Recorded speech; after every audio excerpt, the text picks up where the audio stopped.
네, 우리 귀한 찬양 감사합니다. 네, 하나님의 인도하심을 또 오늘 이 밤에도 말씀을 통하여 여기 계신 모든 분들이 또 함께 느끼고 또 감사하는 시간 되기를 바랍니다. 그럼 이 야고보서를 금요일마다 살피고 있는데 사실 야고보서를 살피면 어떨 때는 잠언 같기도 하고요. 또 어떨 때는 이 마태복음에서 예수님이 말씀하시는 그 내용들이 문득문득 떠오르기도 합니다. 특별히 야고보는 이 성도들의 삶에 대해서 굉장히 중요시 여기고 그 삶이 중요시 여김을 받아야 되는 이유는 믿음이라는 특징 때문에 그렇습니다. 그래서 이 믿음이라는 게 뭐냐 하면 하나님과 예수님과 성령님을 믿는 신앙인데 이 신앙이라는 것이 내면화되어서 개인적으로 나와 하나님과의 관계에서만 나타나는 것이 아니라 이것이 대사회적으로 공적인 영역으로 믿음이라는 것이 나타난다는 것이죠.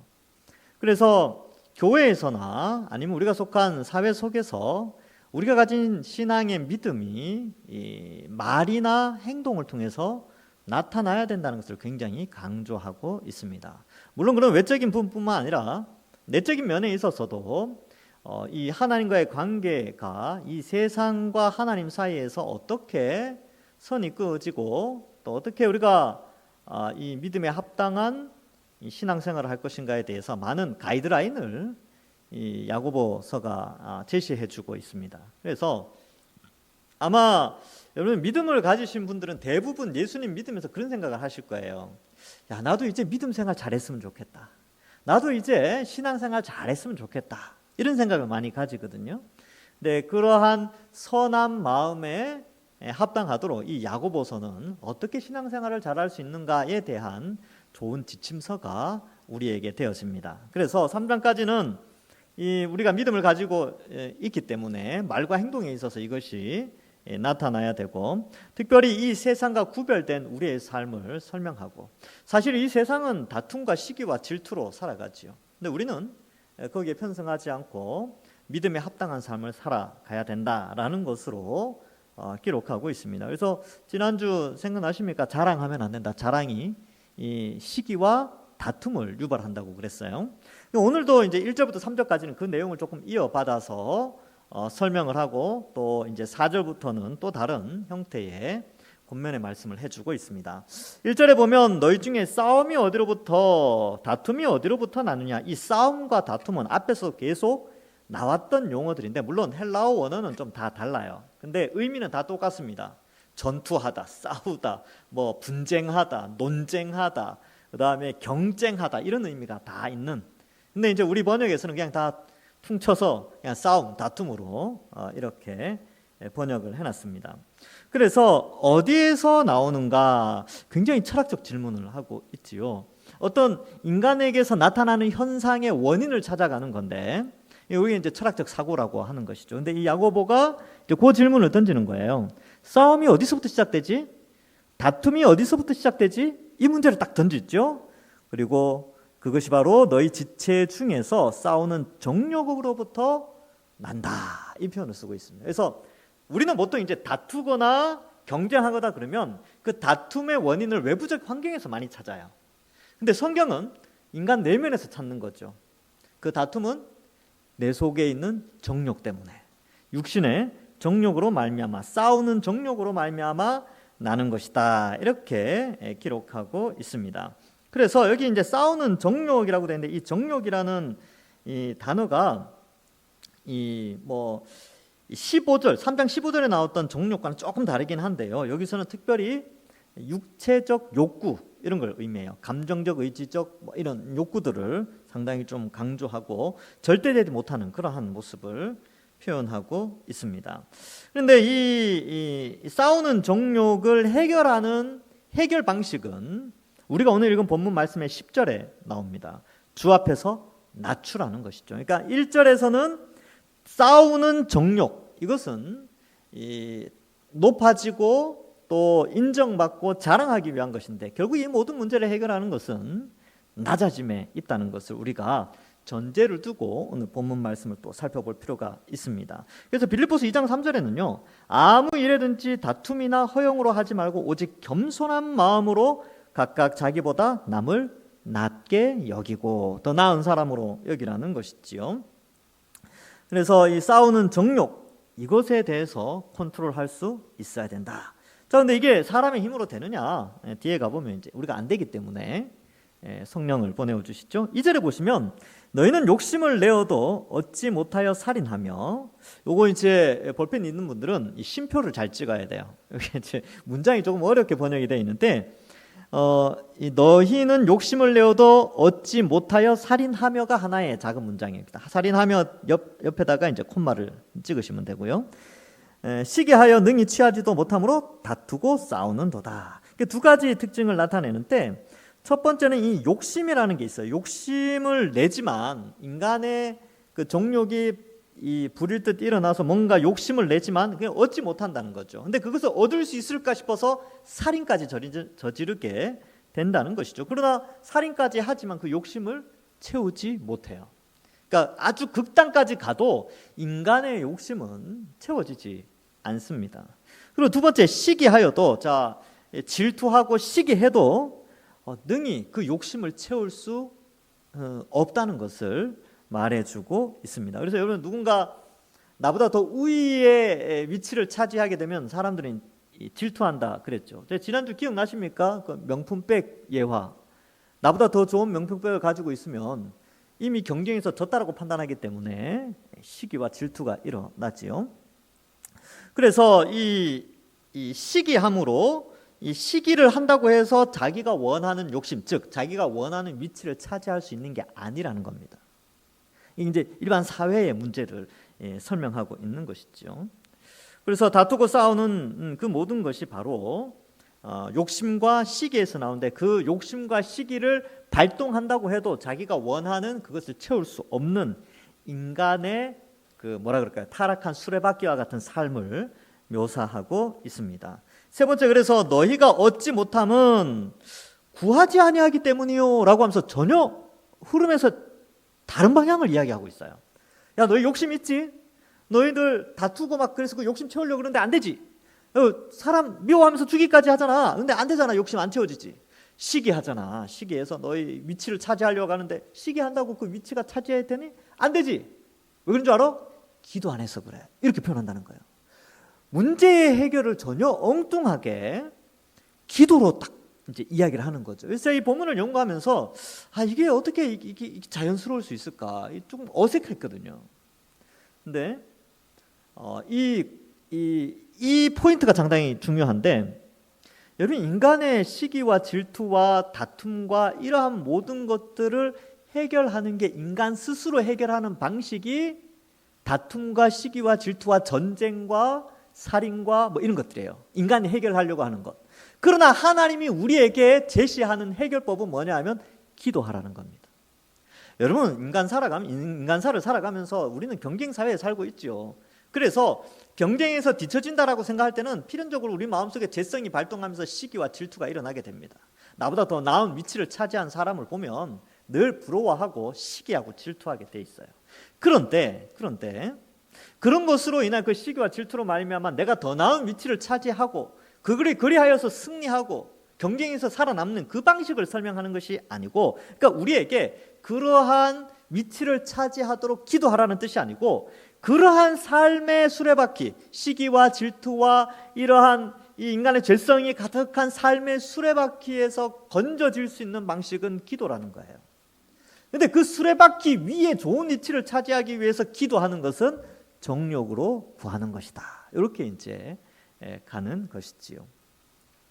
그래서 이 2절과 3절 이 표현에서 우리는 이 신앙을 가지고 있지만 그 신앙을 좀 더 깊이 있게 이제 사고해야 되는 그런 부분이 있는데, 바로 세상 사람들이 문제를 해결하고 경쟁에서 살아남고자 하는 문제 해결 방식과 그리스도인들이 비록 세상 속에서 살지만 그 세상 속에서 같이 동화되지 않고 같이 그들이 탄 배에 편승하지 않고 성경적 가치관으로 살아가는 방식에 있어서 구분되어지는 것이 이 기도라는 것과 상당히 밀접하게 연결되어 있다라는 것을 가르쳐주고 있습니다. 그래서 여기에서 한번 또 생각해 봐야 될 것이, 이제 기도해야 되는데 근데 정욕으로 기도하면 안 돼. 그럼 여러분 정욕으로 기도하는 게 뭐냐면 이 흐름상 뭐냐 하면 내가 시기하고 질투하고 다투어서 승리를 쟁취하여 높은 위치를 딱 차지하기 위해 하나님께 구하는 것. 그러니까 남 위에 올라서고자 하는 정욕으로 구하는 것들은요, 하나님이 안 들어주세요.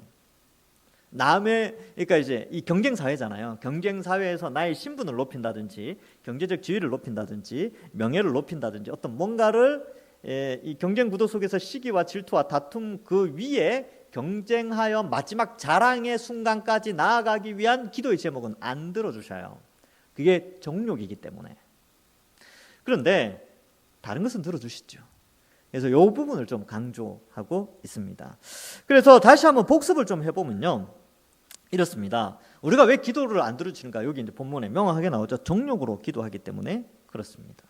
그래서 남보다 더 뛰어나고자 하는 높은 위치를 차지하고 자랑하고자 하는 위치에 올라서기 위한 기도의 제목들은 하나님 들어주시지 않는다. 근데 요 경계가 상당히 좀 애매하긴 합니다. 생존을 위해서 하나님의 영광을 위해서 구하는 것과 명예와 더 높아지기 위해서 구하는 것이 제목은 똑같을 수 있어요. 근데 하나님은 뭘 보시냐면 그 기도자의 선한 동기를 보세요. 양심을 보신다는 것이죠. 그래서 하나님이 이제 기도를 들으시는 때 우리는 그게 애매할 때가 있어요. 이게 정욕으로 기도하는 것인가? 아니면 나의 의식주? 아니면 하나님 영광을 위해서 하는 것인가? 애매할 때는요, 그냥 하세요. 다 하시면 돼요. 하나님 알아서 정욕적인 것들은 안 들어주시니까 일단 하셔야 돼요. 아무것도 구하지도 않는데 막 달라고 그러면 그건 더 안 좋죠. 근데 기도한다는 그 자세는 중요합니다. 왜냐하면 아버지에 대한 믿음이 있기 때문에 그래요. 아버지로 인정하는 거죠. 그러니까 세상 사람들은 아까 그랬죠. 이 시기하고 다투고 전쟁하며 이러한 것으로 문제를 정욕을 채우려고 하는데 우리는 기도로 해결하려고 하잖아요. 그 기도한다는 것은 뭐냐면 이 경쟁 사회 속에서 내 힘으로 할 수 없기 때문에 하나님을 의지하면서 이 땅에서 하나님 백성으로 잘 살아가기 위한 방편으로 특권으로 우리에게 주신 것이죠. 근데 때로는 우리의 정욕 때문에 잘못 구해질 때 그러한 것들에 대해서는 좀 경계를 하고 있고요. 또 이제 기도를 안 들어주실 때가 있는데 이제 의심할 때 안 들어주세요. 마가복음 11장 23절에 이런 말씀이 나옵니다. 내가 진실로 너희에게 이르노니 누구든지 이 산더러 들려 바다에 던져지라 하며 그 말하는 것이 이루어질 줄 믿고 마음에 의심하지 않으면 그대로 되리라. 의심 없으면 기도하는 것이 들어진다는 것입니다.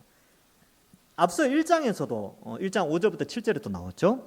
너희 중에 누구든지 지혜가 부족하거든 모든 사람에게 후히 주시고 꾸짖지 아니하시는 하나님께 구하라. 그리하면 주시리라. 오직 믿음으로 구하고 조금도 의심하지 말라. 의심하는 자는 마치 바람이 밀려 요동하는 바다 물결 같으니 이런 사람은 무엇이든지 주께 얻기를 생각하지 말라. 의심하면 아버지라는 것을 안 믿는 거죠. 우리 아버지가 맞나? 우리 아버지가 이거 들어줄 능력이 있나? 라고 의심하는 자에게는 이루어지지 않는다는 것이죠. 그 다음에 은혜가 족할 때 고린도후서 12장 8절부터 9절에 보면 이 사도 바울이 이제 몸에 가시를 없애달라고 3번 기도하죠. 근데 이렇게 되어 있습니다. 이것이 내게서 떠나가게 하기 위하여 내가 3번 주께 간구하였더니 나에게 이르시기를 내 은혜가 내게 족하도다.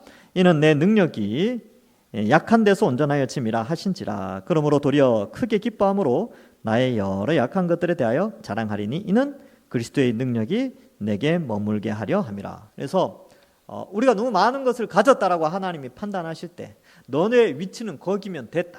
네 위치가 거기에 있고 내가 너에게 배치시킨 위치가 거기라는 것을 인식시켜 주기 위해서 또 다른 위치로 이렇게 하는 것이 아니라 은혜가 족하다라고 할 때 기도가 안 들어질 때도 있습니다. 이런 경우가 있지요. 그러나 여러분 성경은 끊임없이 우리에게 기도를 권면하고 있습니다. 기도는 해야 되는 것이고요. 예수님이 성자 하나님이심에도 불구하고 인간의 몸으로 오셨을 때는 성부 하나님께 기도하셨어요. 여러분 예수님이 기도했는데 우리는 안 해도 될까요? 우리도 해야죠 당연히. 그렇죠? 그래서 이러한 부분들을 생각해보고 마태복음 7장 7절에도 구하라 그리하면 너희에게 주실 것이요 찾으라 그리하면 찾아낼 것이요 문을 두드리라 그리하면 너희에게 열릴 것이니. 그래서 오늘 이 밤에 여러분 오셔가지고 뭐가 정욕인지 그죠 의심인지 저는 잘 모르겠습니다. 제 은혜가 어디까지인지 저도 잘 모르겠습니다 하시는 분들 그냥 마음껏 기도하시면 됩니다. 그리고 하나님께서 꼭 필요하신 것들 우리가 원하는 것이 아니라 하나님이 필요하다고 판단되는 것들은 다 들어주십니다.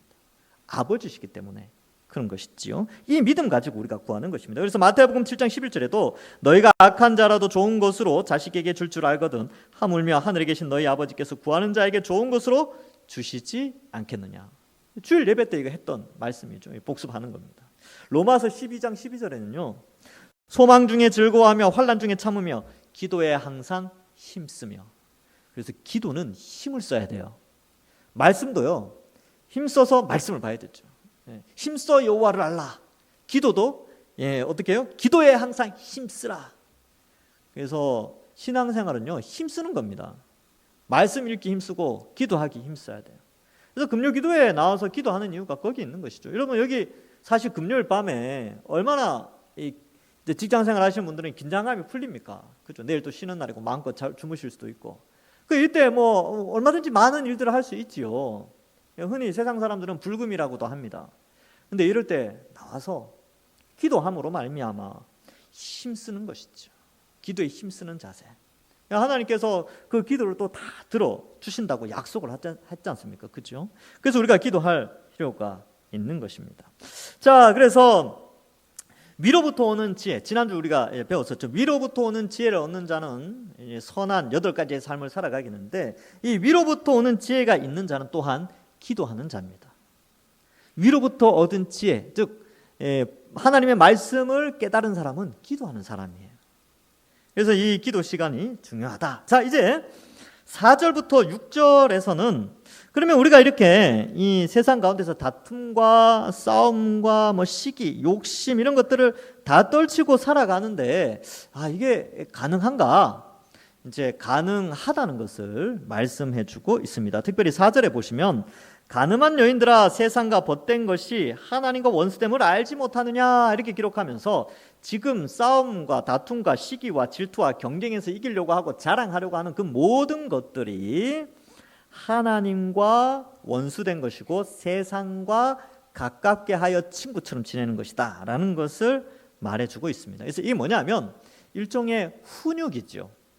교육하고 교훈하면서 또 이렇게 바르게 인도하는 건데 여기 이제 보면 가늠하는 여인들아라고 되는데 요거를 해석한 성경이 쉬운 성경에는 이렇게 되어 있습니다.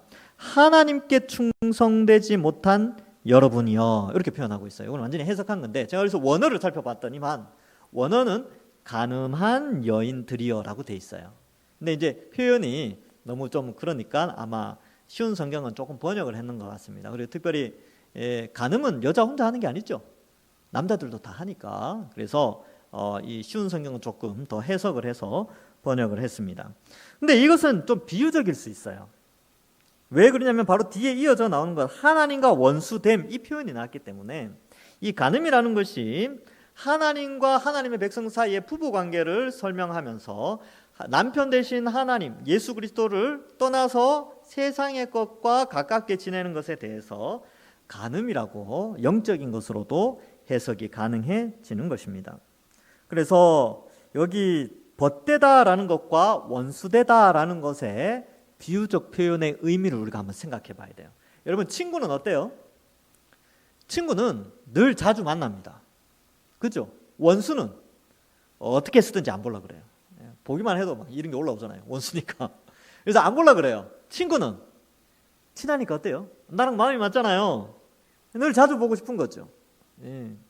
기억나십니까? 청소년 때 지금이야 이제 그러니까 청소년 때 친구 그러면 막 또래 집단 얼마나 좋아합니까? 그죠?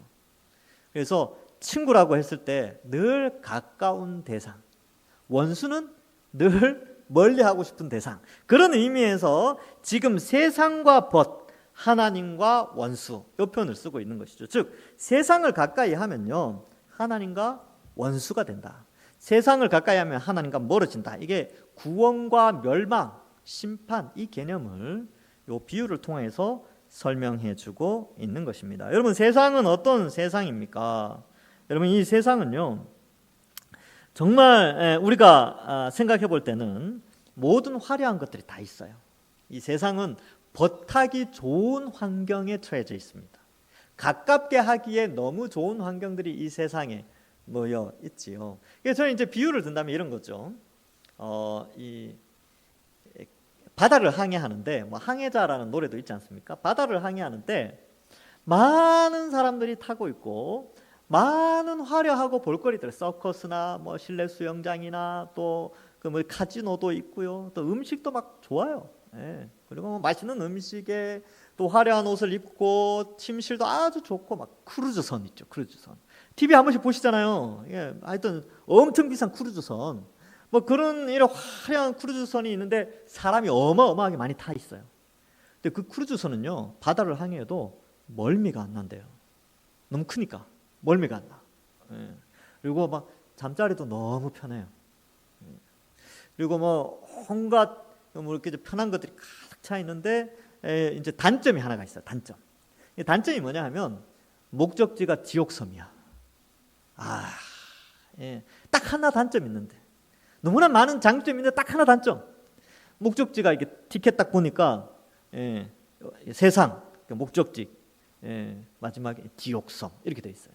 근데 옆에 이제 보니까 통통배가 하나 있는 거예요. 통통배 아시죠? 통통통통 거리면서 사람 많이 못 타요. 그리고 파도가 일면요. 이게 어찌나 이렇게 타는지요.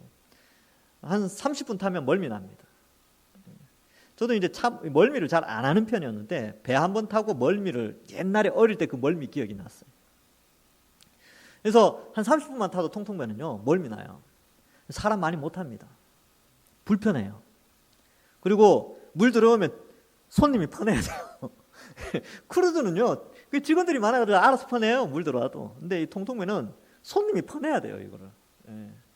보내고 그리고 또 질서도 잘 지켜요. 사람이 작은 배에 사람이 많이 못 타니까 질서도 잘 지켜야 되고 선장 말 잘 들어야 돼요.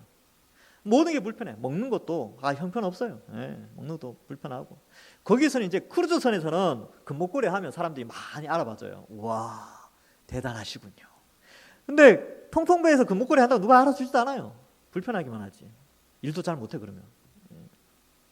근데 장점 딱 하나 장점 있어요. 딱 하나 장점. 티켓을 보니까 천국섬이야. 목적지가. 천국에는요. 천국섬에 거기는 어떤 것이 있냐면 7성급 호텔들이 준비되어 있어요.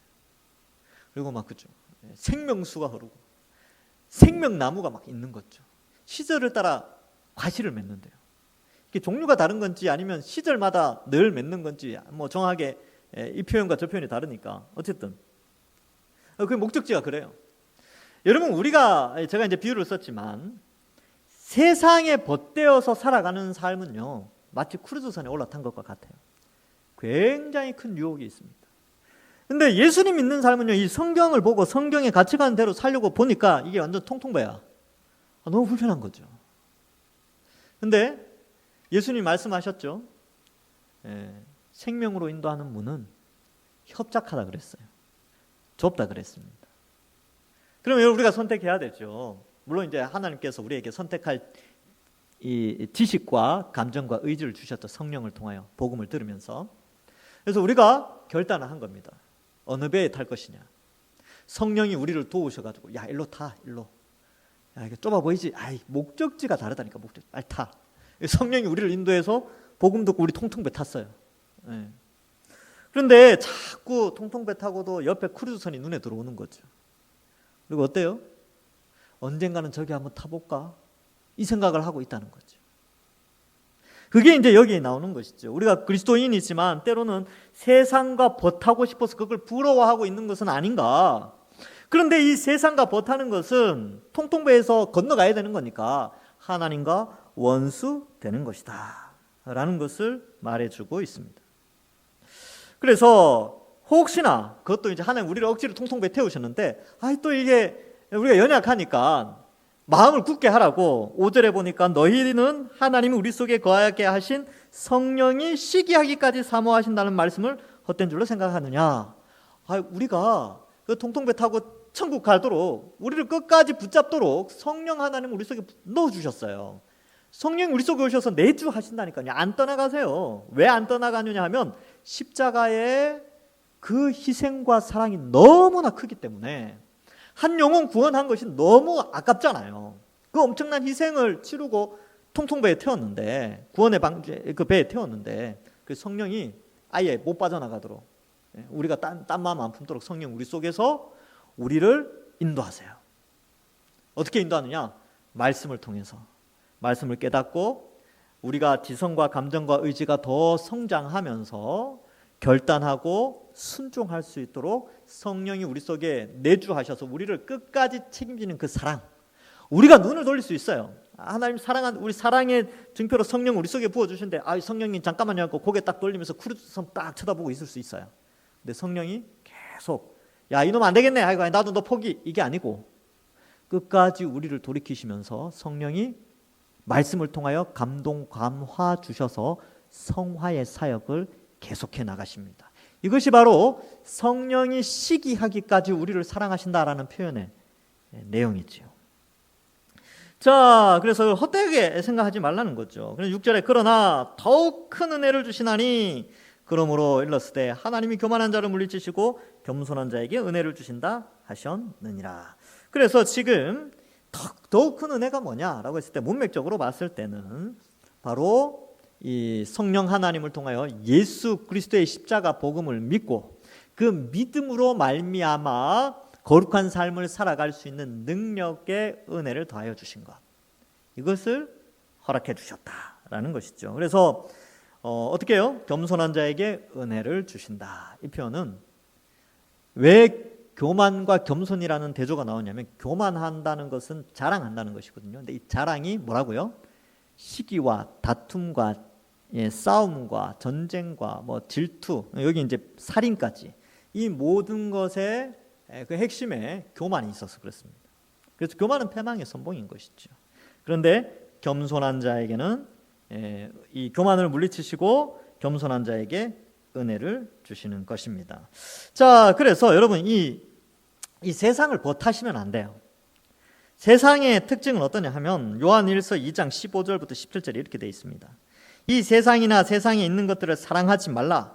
누구든지 세상을 사랑하면 아버지의 사랑이 그 안에 있지 아니하니 이는 세상에 있는 모든 것이 육신의 정욕과 안목의 정욕과 이생의 자랑이니 다 아버지께로부터 온 것이 아니요 세상으로부터 온 것이라. 이 세상도 그 정욕도 지나가되 오직 하나님의 뜻을 행하는 자는 영원히 거하느니라.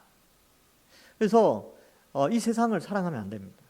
그래서 정욕을, 눈에 보이는 거 사랑하고 내가 높아지는 거 이런 거 사랑하고 그런 것이 아니라 바로 이 죄악된 세상을 바라볼 수 있는 안목을 우리가 가져야 됩니다. 그래서 이것은 세상을 떠나서 살아라 이런 뜻이 아니고, 이러한 세상의 특징을 알고 세상 속에서 그리스도인으로 살아가라, 이것을 의미하고 있는 것입니다. 그래서 세상을 사랑하지 말고 하나님을 더 사랑해야 돼요. 그리고 세상을 평가할 수 있는 안목을 가져야 됩니다.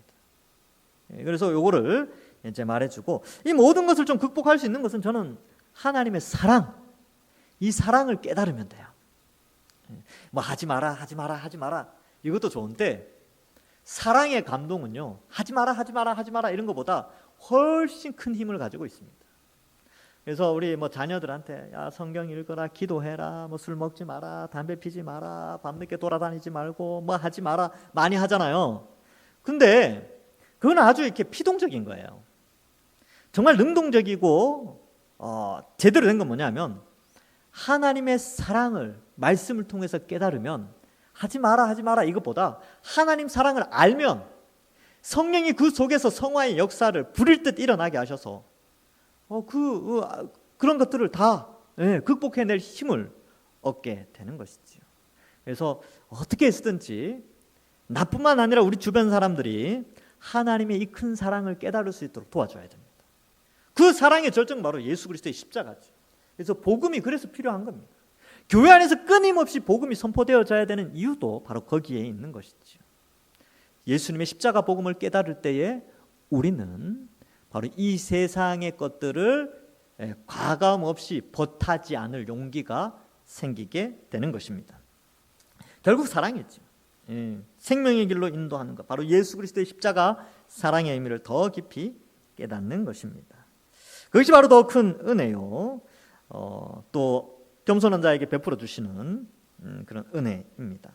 자, 계속해서 7절부터 10절에는 이제 구체적으로 7가지 위로부터 오는 지혜를 사모하는 7가지의 삶을 설명하는데 사실 이 3장 17절에 한 8가지를 설명했고요. 여긴 또 7가지를 설명하는데 이 모든 것이 사실은 간단하게 표현하면 성령의 열매입니다.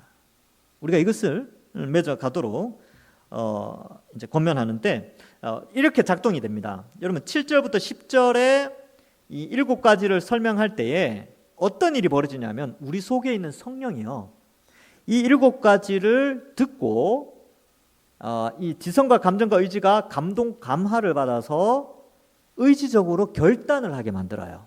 순종하게 만든다니까요.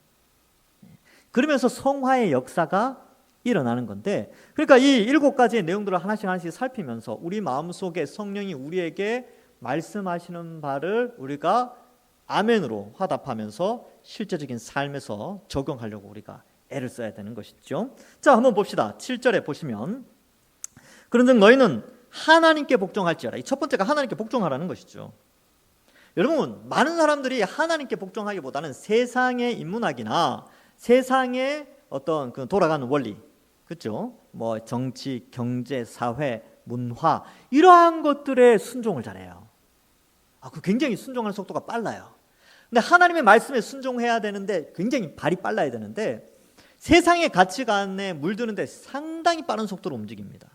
그래서 뭐 어디서 주식이 오른다 그러면 거기 쫙 쏠려가고, 어디서 집값이 오른다 그러면 거기 또 두루 쏠려가고, 어디에 뭐가 좋다더라 그러면 또 뭐 몸에 좋다더라 그러면 거기 또 쭉 쏠려가고.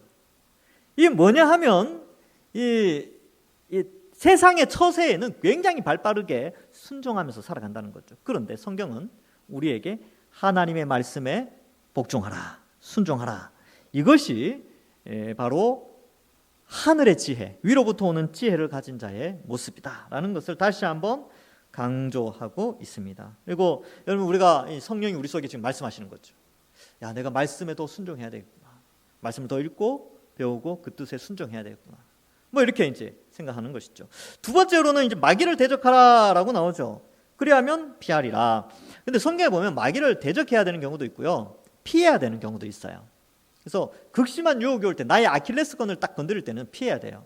요셉이 훌륭한 모습을 보여줬죠. 요셉이 청년 때에 피 끓는 젊은 날에 보디발의 아내가 그러잖아요. 유혹을 하죠. 근데 그때는 뭐 사탄아 물러가라 이게 안 된다니까요. 도망가야 돼요. 이렇게 대적할 능력이 없으면 그 자리는 떠나야 됩니다. 그 자리를 피해야 돼요. 두 번째, 그러나 대적할 수 있는 상황이 벌어졌을 때는요, 어떻게 대적하느냐 하면 예수님이 잘 보여주셨어요. 말씀을 기억하고 말씀에 순종하는 것이죠. 그래서 마태복음 4장에 보면 마귀가 3가지로 유혹하잖아요. 그때 예수님이 다 신명기 말씀으로 다 이겨 나가시죠. 그래서 말씀을 부지런히 많이 배우셔야지 마귀를 대적할 수 있습니다. 말씀을 많이 아셔야 돼요. 이 세상에는요, 그런 유혹들이, 마귀의 유혹들이 많다니까요. 그다음 세 번째는 하나님을 가까이 하라. 그럼 하나님 어떻게 가까이 하시랍니까? 바로 말씀 보고 기도하고 찬송 많이 하십시오.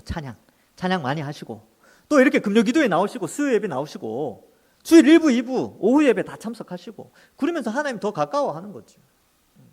가족들 매일 봐야 될 거 아닙니까? 그렇죠? 그게 가까이 하는 거죠. 가족들은 늘 가까이 매일매일 봐야죠. 하루라도 자식이 안 보이면 어떻습니까? 걱정되잖아요. 애가 안 보이면. 하나님 가까이 하는 것도 그런 겁니다. 그래서 말씀과 기도로 가까이 하는 것이죠. 히브리서 7장 19절에 보면 율법은 아무것도 온전하게 못할지라 이에 더 좋은 소망이 생기니 이것으로 우리가 하나님께 가까이 가느니라. 이 더 좋은 소망은 문맥적으로 해석을 하면 예수 그리스도의 십자가 복음을 의미합니다. 그래서 이 하나님을 가까이 한다는 것은 인격과 인격의 만남을 의미하는데, 하나님을 멀리 있는 분이 아니라 아주 가까이 있는 인격체로 여기면서 늘 함께하는 훈련을 해야 된다는 것이죠. 그래서 뭐 예배당에 와서만 가까이 하는 게 아니고 평일날에도 직장에 있든지 가정에 있든지 말씀과 기도의 삶을 늘 살아가야 되는 것이죠. 그 다음에 네 번째는 손을 깨끗이 하라 이렇게 됐죠. 손을 왜 깨끗이 할까요? 질병 예방을 위해서? 그런 건 아니겠죠. 이 비유적 의미가 있겠죠. 손이라는 것은 사람들에게 늘 보이는 부분입니다. 맞죠? 손이 더럽다는 것은 다른 사람들도 더러운 걸 알아요. 그래서 우리가 손을 깨끗이 한다는 것은 이 영적인 해석으로 봐서 우리의 삶의 그리스도인으로서의 더러운 것들을 눈에 보이게 표현하는 것들을 하나씩 하나씩 버려나가야 되는 겁니다. 손을 씻듯이 눈에 보이는 것이죠.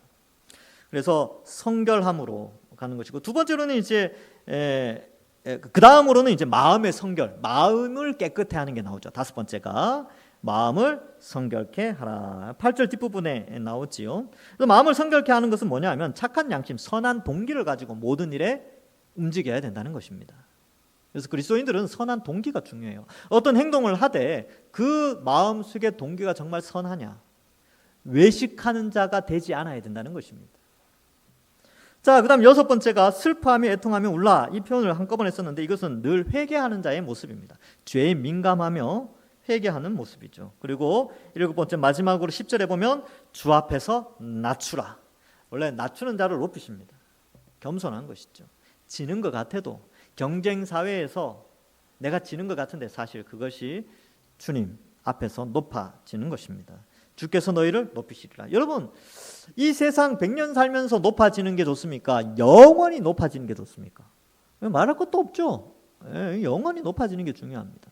그래서 우리는 이 땅에서 너무 아둥바둥 더 자랑하려고 하고 뭔 자랑 온갖 자랑을 다 하는데 주님 앞에서 낮추시는 게 높아지는 겁니다. 그래서 지는 훈련 잘 하셔야 돼요. 그리고 자존심 버리는 훈련을 아주 잘 하셔야 됩니다. 자존심 버리는 거. 집에서 잘 훈련하십시오. 남편분들 또 우리 아내분들한테 자존심 버리는 거 훈련하시면 됩니다. 자식들한테 자존심 버리는 거죠. 그 훈련이에요, 훈련. 권위를 잃어서는 안 돼요. 권위를 잃어서는 안 되지만 이 자존심 때문에 이렇게 하는 훈련들을 잘 하면서 낮추자, 겸손하면 나중에 하나님께서 높여 주십니다. 자, 말씀을 맺습니다. 여러분, 우리가 한번 돌아보면서 오늘 말씀을 통하여 우리가 어떠한 기도를 하고 있는가. 그러나 우리 삶의 모든 문제들은, 세상 사람들은 시기하고 질투하고 인간적인 방법으로 모든 삶의 문제를 해결해 나가지만 우리의 문제 해결은 기도에 달려 있다. 그리고 어떠한 기도를 하든 하나님 다 들으시고, 또한 정욕으로 구한다 할지라도 하나님께서 알아서 안 들으세요. 근데 그런 것 때문에 난 기도 안 해야지 이렇게 하지 말고 그냥 다 기도하시고, 세상적인 문제 해결법이 아니라 하나님 아버지를 의지하며 삶을 살아가는 문제를 해결하는 훈련을 우리가 해야 합니다. 두 번째로는 여러분, 세상을 바라보는 안목이 우리에게 필요합니다. 이 세상이 어떻게 흘러가는가, 이 세상의 것들이 너무나 화려하고 세상의 것을 버타기 좋은 환경 속에 있는데 우리는 하나님을 벗삼아 하나님을 가까이 해야 한다. 그럼 나는 어떻게 하나님을 가까이 할 것인가, 그리고 세상을 어떻게 멀리할 것인가. 안목의 변화가 말씀을 통하여 일어나야 되는 것이죠. 그리고 세 번째가 이 7가지의 항목들을 보면서 내가 이러한 삶을 살아가기 위해서 열심히 또 하나님께 의지하고 성령의 도우심을 받아야 되겠구나, 이렇게 결단하시는, 그래서 우리 같이 통통배 잘 타고 갑시다. 돌아보면 이제 화려한 크루즈 지나갈 때 그냥 가는구나 하고 넘어가야 돼요. 나 저기 건너타야지 이렇게 생각하지 말고, 우리 같이 이 믿음의 배, 좀 불편하지만 성경적 가치관으로 살기 조금 힘들다고 여겨지지만 한번 같이 살아가 봅시다. 그래하여서 믿음에 합당한 삶을 살아서 하나님께 인정받으시는 우리 모든 주의 백성들 되기를 주님의 이름으로 간절히 축원합니다. 기도하겠습니다. 하나님 감사합니다. 우리를 택하여 주시고 무엇보다도 우리가 이 모든 것들을 다 하나님 뜻대로 살기 위하여 예수 그리스도의 십자가 형벌 대속의 복음을 더 알아가면서 하나님 사랑을 알면서 이 모든 적용하는 것들을 이루어갈 수 있도록 은혜 내려 주옵소서. 나 같은 죄인 하나님 택하여 주시고 사랑하여 주셔서 성령을 보내어 주시고 성령의 능력으로 위로부터 오는 지혜를 얻어 거룩하게 살아가게 하셨사오니 앞으로 더욱더 하나님과 버타여 하나님을 가까이 하여 살아가는 저희들 다 될 수 있도록 그 사랑 깨달으며 감격하며 살아가는 저희들 되게 하여 주옵소서. 감사드리오며 예수님의 이름으로 기도하옵나이다.